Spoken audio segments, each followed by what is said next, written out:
Hey, what's up, Silver Stackers? Thanks so much for being here. This is Silver Slayer. This is going to be a great video for every Silver Stacker. We're talking about mistakes when it comes to stacking, and I found a beautiful article from the Silver Forum titled, "What has been your biggest mistake?"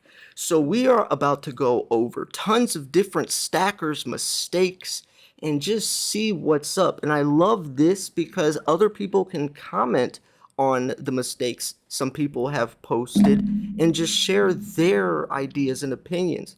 So this is going to be a very educational video in terms of mistakes or common mistakes people make when it comes to stacking silver. I think this is going to be extremely helpful to anyone that's new, maybe old. I mean, whether you're a new stacker or old stacker, you can participate in this video because the oldies that have made these mistakes, experienced them, can comment on this video and let other people know some of the mistakes they've made, right? What's your biggest mistake? You can answer this question as well. If you're a new stacker, you can also ask some questions or maybe just learn from the mistakes we've all made, right? Learn from our mistake, no pun intended. So I think this is going to be a very good video for obvious reasons. So let's get started. This is an article from the Silver Forum. It's a forum for silver stackers, similar to Wall Street Silver as well. So what's been your biggest mistake? Do you want me to answer mine first? I'll answer mine first before we jump into these. So I think my biggest mistake was getting into high premium coins before generics and bullion. You know, you're supposed to just stack for weight when you start. I guess ideally you should do that and then branch off into some higher premium, more risky coins. But I didn't do that. I jumped right into the pandas and the expensive graded coins. That's my biggest mistake. I'll share some others later on, but I think that's the one that I should have, really listened to everyone else. So this guy says, "Hi all, totally new to stacking." This is why, totally new, and that's why use platforms to your advantage. If you have a question, comment it in one of my videos. I'm sure there will be people that would love to help you. So I'm new to stacking, have been reading this forum for the last 4 or 5 days. I've found many extremely helpful and informative posts regarding stacking strategies, and also many opinions, hunches, and guesstimates. But what would be great is to hear what hasn't worked. What have you went wrong, right? What's been your biggest mistake? I think that this is probably one of the best questions, one of the best, most helpful, informational articles out there. And I'm not even kidding. If I would have seen a video like this when I started, man, it would have changed a lot for me. I would have saved a lot of money. So this person says, "I did not start an Excel spreadsheet soon enough for what I had. It would have been easier to do it from the start because it was quite a job to rave everything out and compile it, and some of the information I could not remember.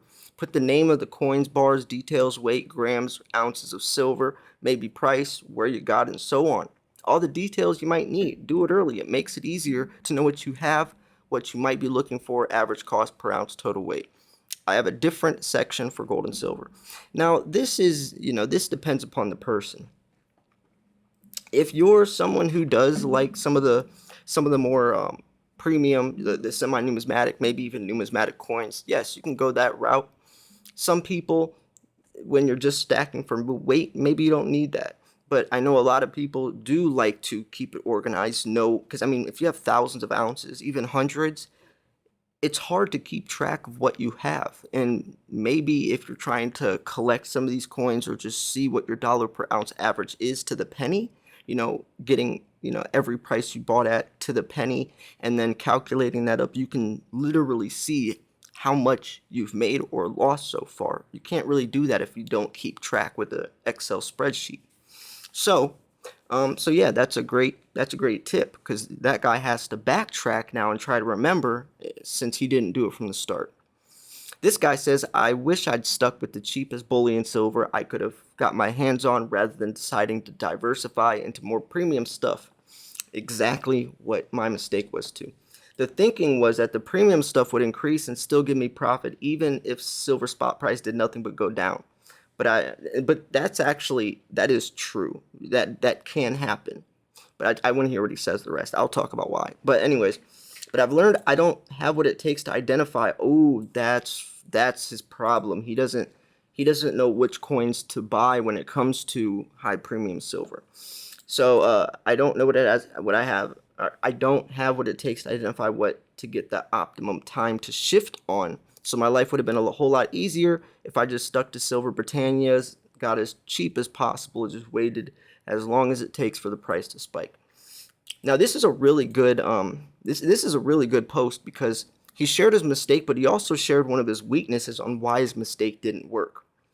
So I try to make a lot of videos to share what coins will profit over time, because not every expensive coin is expensive for a reason it should be. Some coins are just solely overpriced because the mint is just trying to milk that product. But there are coins that have premiums that can triple, quadruple in value in 10 years, 5, 10 years, where other coins not so much. It's riskier, right? Greater, just like, it's greater risk, but also greater reward. You pay more because there's more opportunity, but that can also hurt you. So that's a great point. Mine wasn't. See, we both have the same mistake, but mine is for a completely different reason, right? I just needed to stack weight more. I knew what coins to buy.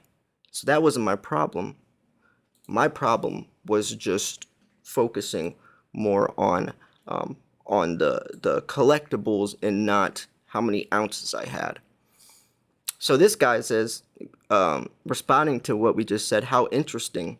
My mistake is just the opposite. I started with buying the cheapest generics, but I wish I'd harnessed the power of premium coins earlier. See how crazy stacking is? Because there's no wrong way, right? What works for me might not work for you, and what works for you might not work for me. And this is a perfect example. This guy says, my mistake is literally the opposite of yours. I wish I started doing what you did. That is so cool. But anyways, he says, I don't buy premium coins when first issue. See, instead I look for them on secondary markets from sources that may not know or care about the collector premiums. Then I try to sell them to collectors and put the profits back into purchasing coins. I guess that just means some mistakes are defined by one's purpose and method for stacking. Exactly. That's exactly, and that's one of the biggest points I try to make on my channel, is to let especially like beginners know, if someone comments on your comment saying you're doing it wrong, don't listen to them, because like I said, what works for me might not work for you, and what works for you might not work for me. Right? It's everyone's own formula, and this is the perfect example to display that. The perfect example. You can't get a better example than that right there, that shows that don't listen to other people's opinions. And that's why also when I try to share stacking strategies, I try to overgeneralize it just to let people know, you don't have to do it this way. I'm just sharing from a more overall rounded perspective, because I don't know your financial situation. I don't know when you started stacking. I don't know how many ounces you already have. I don't know when your exit strategy is going to be, if you're going to sell in 10 years or 5 or never. I don't know. So anyways, this guy says, and he agrees with Scuzzle. So Scuzzle is, let me see. Oh, so he agrees with the guy that said he wished he would have just started, got cheap as bullion. So, okay. I just want to keep an eye on this whole conversation. So I'm gonna see who's replying to who. Man, I love this video already. If you do, by the way, like the video, and if you're not subscribed, make sure you hit that subscribe button. And please comment yours in the description so we could start a conversation like this as well. I want my comment section to look just like this, with everyone talking to each other, and I think that'd be so cool. So this guy agrees with Scuzzle. He says, I've been stacking for almost 3 years now. In my opinion, I've done a lot right, but the biggest mistake I made was assuming that the semi-numismatic coins that did well in the last 10 years would continue to do so. Wow.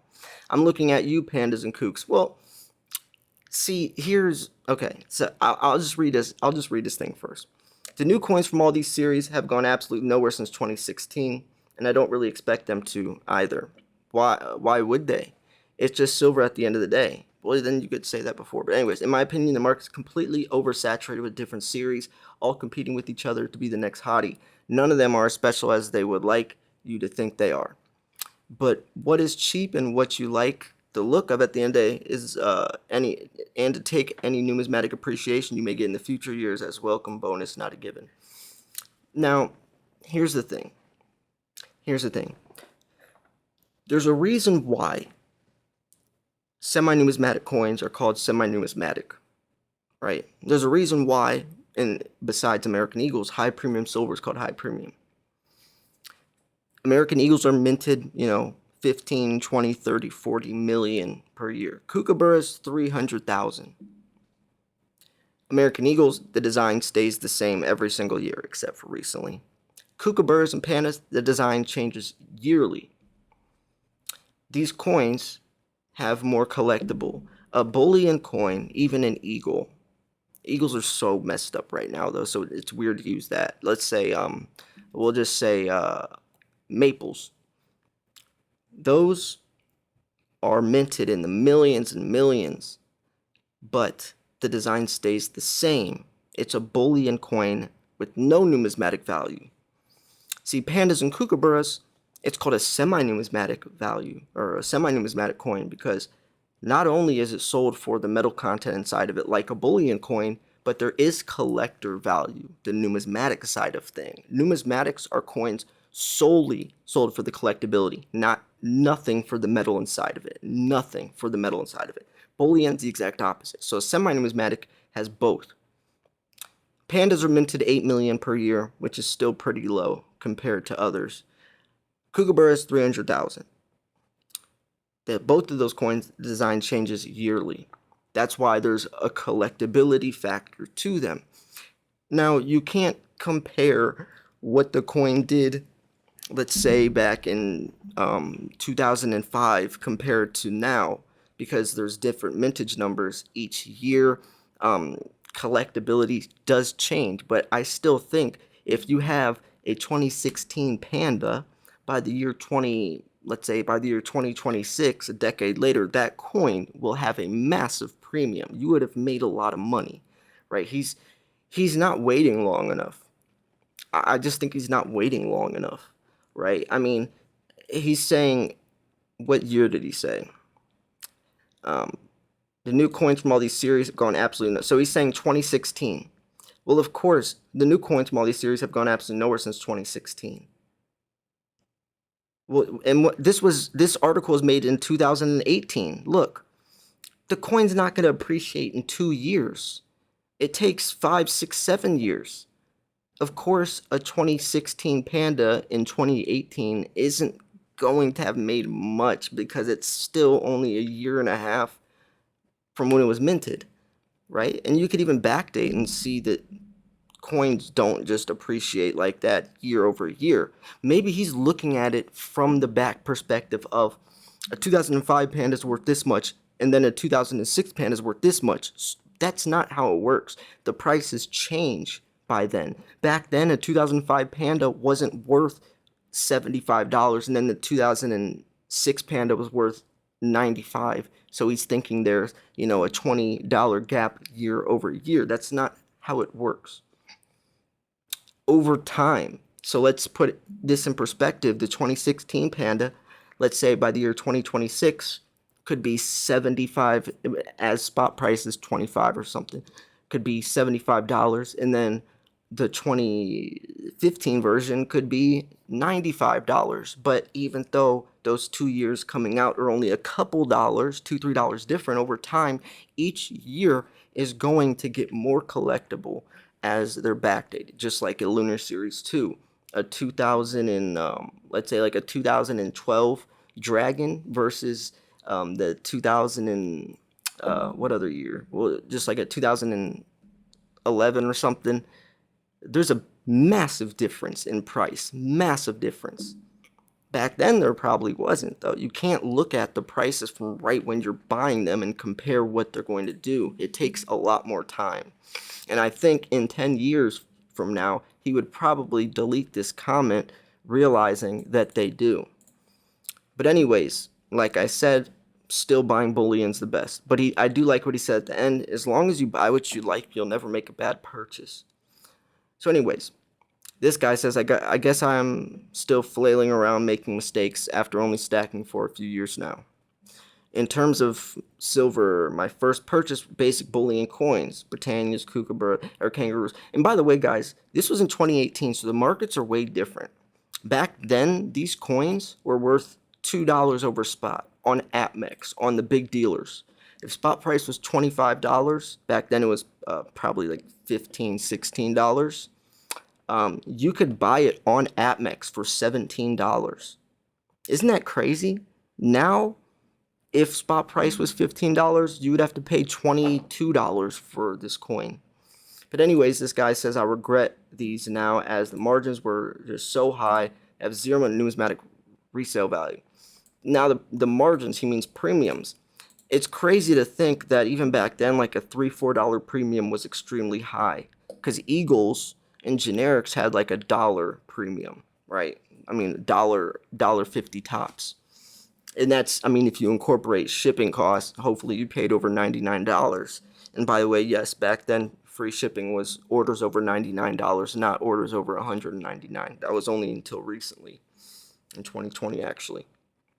But anyways, yes, zero numismatic resale value, which, yes, is that because Kangaroos, the design stays the same every year. Britannia, the design stays the same every year. The only thing that makes a coin collectible is if the design changes yearly, so then everyone wants to get the new design. Then I dabbled into Kookaburras, like mentioned above, not gone anywhere in terms of semi-numismatic value. I mean, these coins, you have to remember, if you buy the current year, it's going to take a long time. And if you're buying, let's say, a 2005 Kookaburra, that's extremely expensive, right? So you would have to sell it from a collectability perspective of, okay, I bought this 2005 Kookaburra for $95, but how am I going to sell it to someone to make $150? I'll have to wait 3, 4, 5 years. Wait, it hasn't done what it's doing. And that's because you're looking at it wrong. You have to buy the 2005 Kookaburra in 2005 and then sell it for $95 now. Not buy it $95 now and wait for it to go higher. Right? See what I'm saying? There's a huge perspective shift on what I'm talking about. Huge perspective shift. And I really hope you see what I'm saying. I really hope you do, because if you do, then it makes complete sense, right? If you buy, we'll use it in today's times. Let's say the new 2022 Pandas, or 2023 Pandas are coming out in a couple months. I buy the 2023 Panda for, $30, right? $30. I buy it and I hold on to it for 10 years, and the premium, let's say in 10 years, that coin, if spot price stays the same, we'll say that coin is worth, $55, $60, depending, whatever. Right? So we're talking like $20, $30 premium. And yes, that will happen. But let's say we'll say in 10 years from now, I buy a 2023 Panda. That coin will be, like I said, $55. But if I buy a 2023 Panda in 2033 and then just hope it keeps going up, that's not where the profit is. You have to buy it in 2023 and sell it in 2033. You can't buy it in 2033 paying, you're paying for the premium. You're the person that you should be selling to. You have to buy it the year it comes out and sell it 10 years later. Don't buy it 10 years earlier and hope to make a profit. It's already profited. So anyways, yeah, I hope you guys understand that. It could sound extremely simple to you guys, but from the way that they're writing this, they didn't understand that. So anyways, vintage silver and old bars. Vintage silver is cool. Old bars, and those grow in numismatic value as well. I mean, it's fun. You can't say a bar has numismatic value, but they grow in price. Because it's almost like its own piece of artwork. This guy says I probably should have purchased the cheapest 1 ounce gold coins and bars I could find regardless of condition. Same with silver. I do like the designs of most things I own, especially lunar 2 ounce. Oh my gosh, a lunar 2 ounce gold bar would be insane looking. I must have lost thousands over the years of material stuff. I don't even want to think about the time I've wasted. See, that's the thing. You haven't lost thousands until you sell. And the material stuff, if he's talking about semi-numismatic coins, it depends. Just like that comment up there is if I would have bought the right ones. I've tried to make videos to let people know how to find which coins will do better than others because there is only a select few. Especially in terms of like grading and stuff. Never buy a 69 coin, never buy a 68 coin unless unless it's extremely old. You could buy a MS or a VG Plus Morgan nowadays, and if you find a good deal. But if you buy an MS69 new Panda that just came out, that's silly. Because you could get the raw coin from AppMex or BullionMax, go send it to NGC, and the coin's going to come back to you probably at a 68 or 69. So don't pay for the coin, not the slab. That's one of the saying of the stackers. Anyways, buy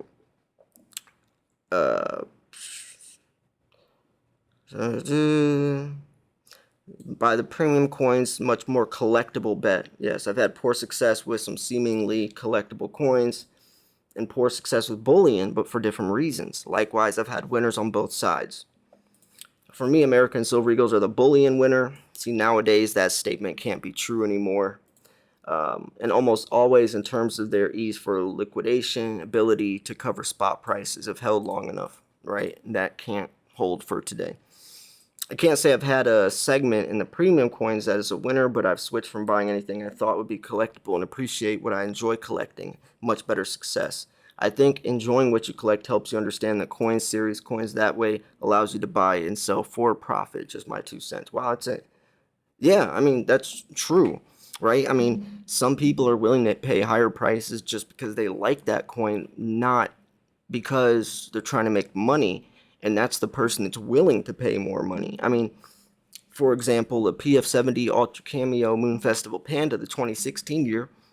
Yeah, if I was to buy one of those nowadays, I would pay a higher price than it's probably even worth because there's only 1,000, less than 1,000 of those coins floating around out there. And I'm willing to because that coin isn't an investment to me. That's just a coin I personally love. So anyways, you are correct. Oh, he's saying this to new M. You're correct. Okay, let's see. Okay, I know this is going to be a longer video, but these are all really good points. I hope you're still sticking around. This guy says, you are correct. If it is a collectible play, but a play with very little downside, for instance, the past 2 weeks, among other things, I purchased a 2017 Queen's Beast Griffin for $30. That's a good price. Wow. Man, that's a good price. Nowadays, a 2017 Queen's Beast Griffin, man, I can't even imagine how much that coin is nowadays. And see, that's a perfect point. This was in 2018. This guy bought a $30 Queen's Beast Griffin. Imagine how much this coin is now. Because even a 1 ounce generic is about $30. A Queen's Beast is 2 ounces. The Queen's Beast series are 2 ounce coins. So we're talking about a 2017 highly collectible Queen's Beast series, which is 2 ounces of silver. This coin is probably $80. I would guess $80. Maybe 50, 60, maybe. Probably 60. And he bought it for 30. So he's already doubled his money in only a few years, right? And while they're having this conversation, he doesn't know that this coin will be this worth this much in 2022. He doesn't know that. None of these people know that. But this guy actually made a very profitable investment. And that's just from the collectability factor of the Queen's Beast series. See, that's a prime example of, some of these people think they're making bad purchases, but a lot of these collectible coins do make a lot of money. He bought let's see, 1996 and 1998 Maple Leaf and original packaging for $17 a piece. Imagine paying that price now. And 2004 Britannia for $17 as well. Wow. These are collectible coins with higher premiums. Two have already been sold, but the other two, even if I don't sell them, my premium cost over spots $1.50 more than buying the cheapest generics, which is worth it. It's not an everyday deal that these deals come along, but often allow me to continually be buying, selling, and reinvesting back in the stack. See, this guy is a quick flipper, but also a long hauler. There's plenty of opportunity on both to buy and sell. Man, see, that guy knows what he's doing. Do you see the difference between this guy knowing what coins to buy compared to the guy up here that said he got into higher premium and he didn't know which coins? Right? See, he said, I've learned I don't have what it takes to identify what to get and the optimum time to shift on it. You see that? That guy shouldn't be getting into premiums. But the guy down here that says his, that was talking about, where's it at? The guy we just covered talking about how he can flip those. Where's it at? I want to see. I think it was it this one? No. Oh yeah, we're way down here. Oh, here it is. Yeah, see, that guy that we just read compared to this guy. No. Oh, it was this one, yeah, because he was talking about where he lives. Yeah, the guy we just read up there that didn't really know, and he says he even admitted I don't have what it takes. Compared to this guy that is flipping these coins, getting great deals, and buying, reinvesting back in the stack. This is a guy that should be buying premiums. This is a guy, and I'm sure he's more of an experienced stacker compared to the above guy. And that's why I say just buy bullion when you start, and then after a couple years, maybe a year, 2, 3 years, once you have this type of knowledge, then do it. You got to crawl before you can walk. But anyways, I think I'm going to wrap this video up here. I could keep going, but I'm sure that a lot of you are going to bring other good points to the table as well. I want to take a second to give a shout out to my channel sponsor, bullionmax.com. I'm honored to be working with one of the best bullion dealers online. Great prices, great deals, and by far the best packaging out of any company that I've ever seen. They even offer a silver starter kit, which is 5 ounces of silver at below employee pricing with extremely high premium coins for a great deal. It's only one per household, but a great way to lower your dollar per ounce average a bit and get a chance to grab some great coins. So shout out to Bullion Max, such a great company, always sending me silver to give away to my subscribers as well. bullionmax.com, and if you want the starter kit, go to bullionmax.com/silverslayer. And also make sure to go to ag47apparel.com if you want to express your love for precious metals with the clothes on your back. Thanks for tuning in. This was Silver Slayer. I'll see you guys soon. Peace.